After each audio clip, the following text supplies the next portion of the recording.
என் உயிர் மக்களே, இந்த பணமும் இந்த வறுமையும் எவ்வளோ பிரிக்குது பற்றியா?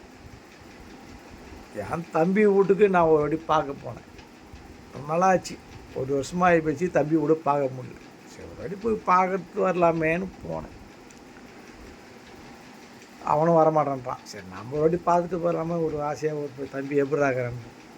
அங்கே போனால் கேட்டை திறக்கலை. குரல் கொடுக்குறாங்க, கோரிக்கை திறக்கும். சரி, கேட்டை திறந்து அப்படி பார்த்தா ஆட்டிக்கிட்டு அப்படி திறந்து உள்ளே போயிட்டு அங்கே அம்மான்னு கேட்டால் என் தம்பி பொண்ணாட்டி கதவை திறக்கலை. அங்கே பார்த்தா ஒரு நாய் ஒல்லு குலைக்குது. இதெல்லாம் குலைக்குது சொல்லிட்டு நீட்டாக என் தம்பி வந்து எட்டி பார்த்தான். என்னடா தம்பி நல்லா இருக்கிறியான்னு. நல்லா இருக்கிறனா செத்தா முடுக்கண்டான்னு கேட்குறான். உடனே அங்கே ஒய்ஃப் வந்து நின்றுட்டேன். இவர் எங்கே வந்துக்கிறாரு, எதுக்கு வந்துக்கிறாருன்னு கேட்குறான். என்றைக்கே வருஷத்துக்கு ஒரு வாட்டி சும்மா நான் சோறு துண்ணா போனேன். துட்டு எனக்காக போனேன். என்னடா தம்பி நல்லா ஒரு வயிற்றில் போகிறதுமே என்னடா.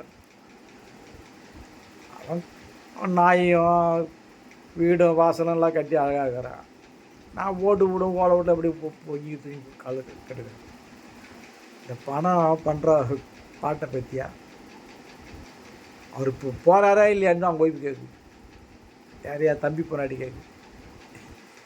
அம்மா நான் போகிறேன் போ அன்ட்டா பார்த்து சாக்கு கிடையாது துன்றதுக்கு. நாங்கள் இன்னும் சோத்துனா 10ங்கிறா படியும். இவங்க தான் ஃபுல்லாக சோத்துங்கிறா படியும். கஞ்சி தண்ணி குடித்தாலும் கௌரவமாக குடிக்கிறா. நாங்கள் டேய் தம்பி